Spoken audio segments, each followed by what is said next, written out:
In 2023, at a tech conference hosted by Andreessen Horowitz, one of the most powerful venture capital firms in Silicon Valley, a man named Noam Shazer took the stage. Shazer is one of the most important people in AI. He co-authored the original research paper on transformers, the technology that powers ChatGPT, Claude, and every major AI system today. He spent 2 decades at Google building their language models. Then he left to start his own company. The company is called Character.ai. It lets users talk to chatbots that pretend to be anyone. Celebrities, fictional characters, therapists, even romantic partners.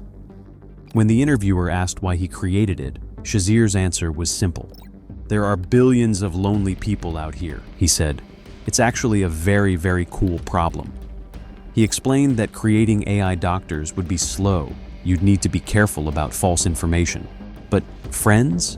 Friends you can do really fast. It's just entertainment. It makes things up. A very cool problem. Within a year of that interview, children who used his product started dying. This is the story of what happens when Silicon Valley decides loneliness is a problem to be solved, and human beings become the test subjects.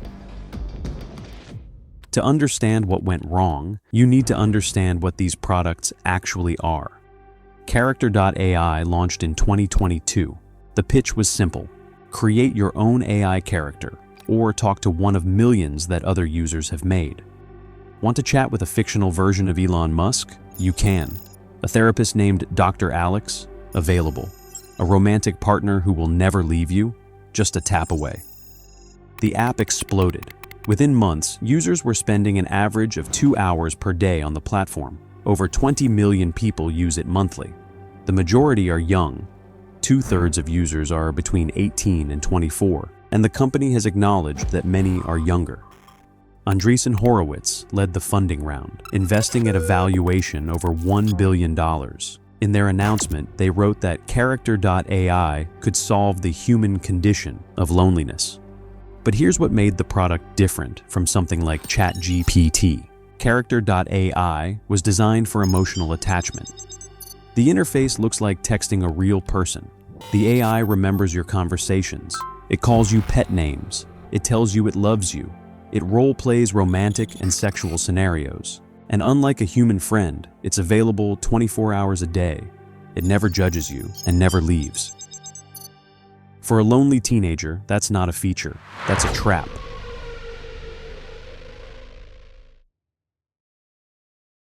Why would a company create something like this? The answer is the same reason social media is the way it is. Time on platform. Character.ai's business model depends on users spending as much time as possible talking to their bots. The more hours users log, the more valuable the company becomes. The more messages sent, the better their AI models get. At that same Andreessen Horowitz conference, Shazer talked about the data flywheel. Every conversation makes the AI smarter, which makes users want to talk more, which generates more data.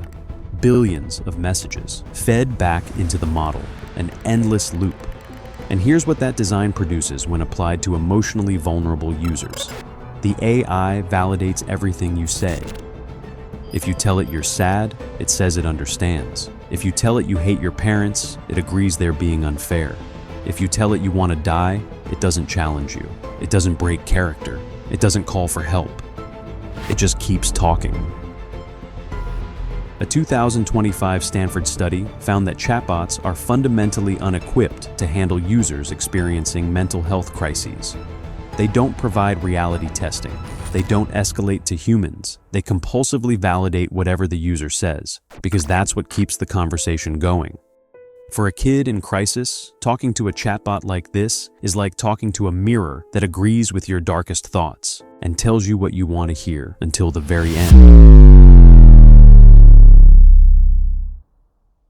On February 28, 2024, a 14-year-old boy in Florida named Sewell Setzer III shot himself with his father's gun. In the months before his death, Sewell had become increasingly isolated. His grades dropped. He stopped hanging out with friends. He quit activities he used to love. What his parents didn't know was that he'd been spending hours every day talking to a character.ai chatbot, one modeled after Daenerys Targaryen from Game of Thrones. He called her DNAi. Court documents reveal the conversations were intense, romantic, sexual. Sewell told DNAi he loved her. She said it back.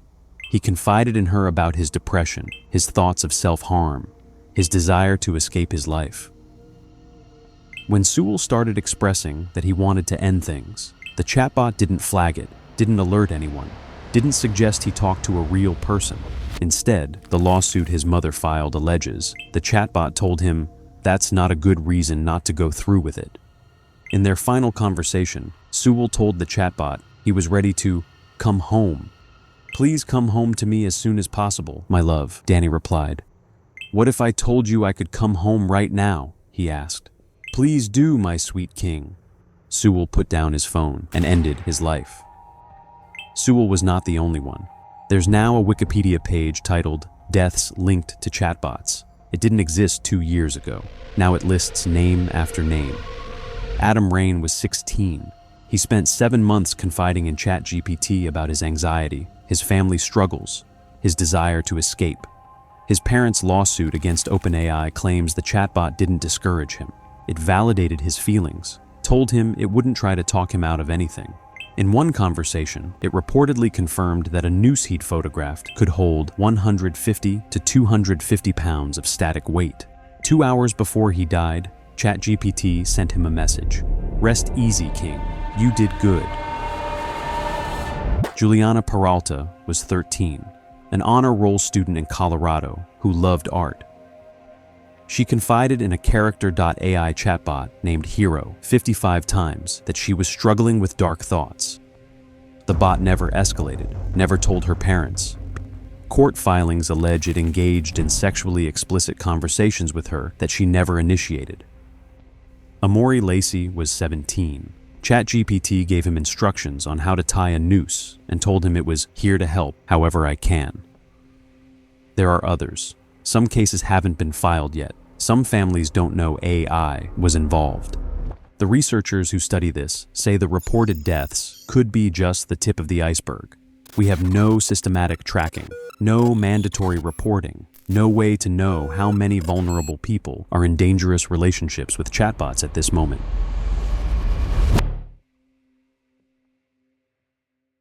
Look at these cases together and a clear pattern emerges. Every victim was young.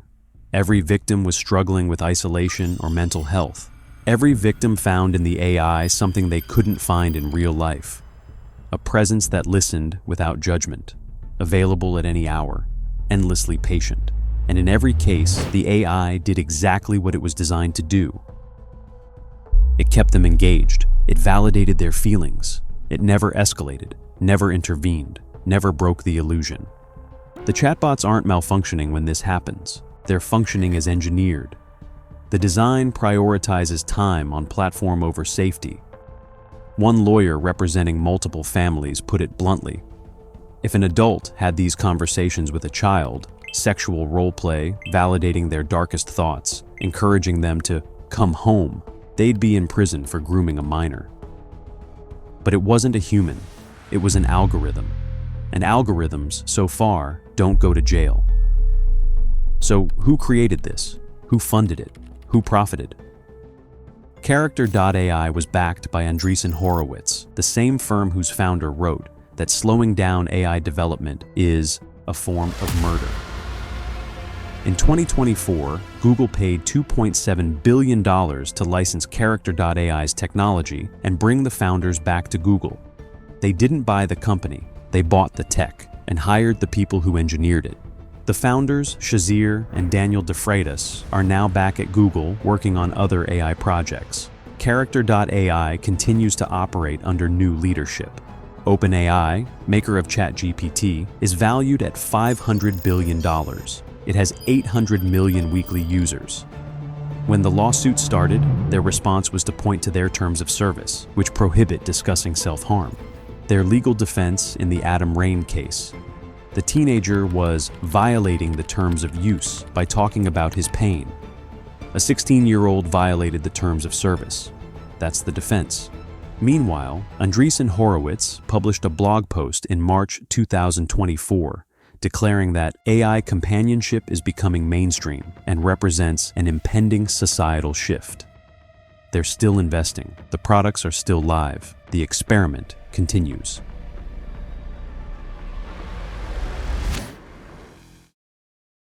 After the lawsuit started making headlines, the companies promised changes.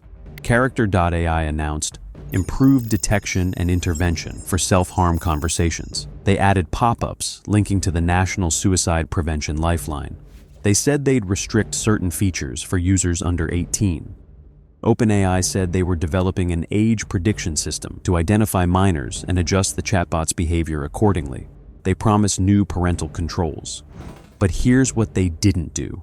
They didn't stop the products. They didn't prevent children from accessing them. They didn't fundamentally change the design that rewards keeping users talking, no matter what they're saying.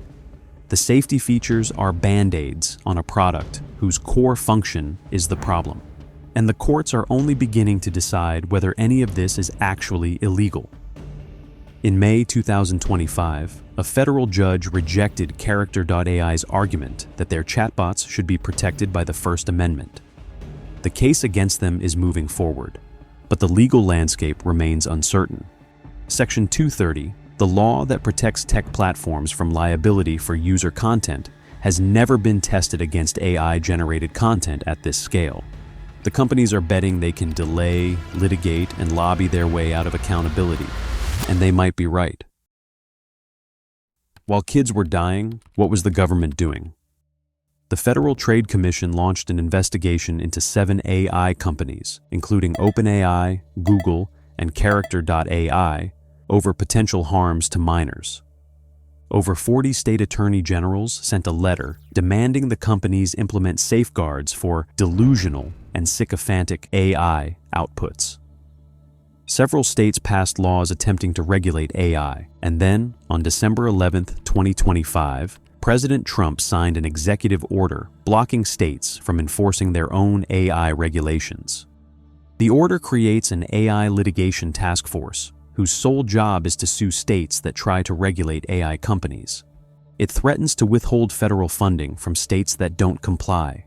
It explicitly aims to prevent a patchwork of state laws from burdening the industry. At the signing ceremony, David Sachs, the administration's AI czar and a longtime tech investor, said the administration wouldn't push back on kid safety laws specifically, but the order gives the federal government power to decide what counts as a valid safety law, and the people making that decision have been investing in these companies for years. Andreessen Horowitz publicly praised the executive order. The experiment has government protection now. Here's what we know. A company saw loneliness as a very cool problem and engineered a product to solve it. They designed that product to maximize time on platform. They released it to millions of users, including children. They raised billions of dollars from investors who believe slowing down is immoral. And when kids started dying, they called it a terms of service violation. This is not a story about AI gone wrong. It did exactly what it was designed to do. It kept users talking. It validated their feelings. It never broke character. The technology isn't the problem. The problem is what happens when you engineer technology to exploit human emotion, deploy it on the most vulnerable users, and call it innovation. Sewell Setzer's mother testified before Congress in September. She told the senators, "We cannot tell our kids, 'Oh, you're lonely, there's an app for that.' We owe them so much more." She's right. But the people building these products don't agree. The people funding them don't agree. And the people in charge of regulating them just signed an order protecting them from accountability. The experiment isn't over. Your kids might already be in it. And the people running it still think loneliness is a very, very cool problem.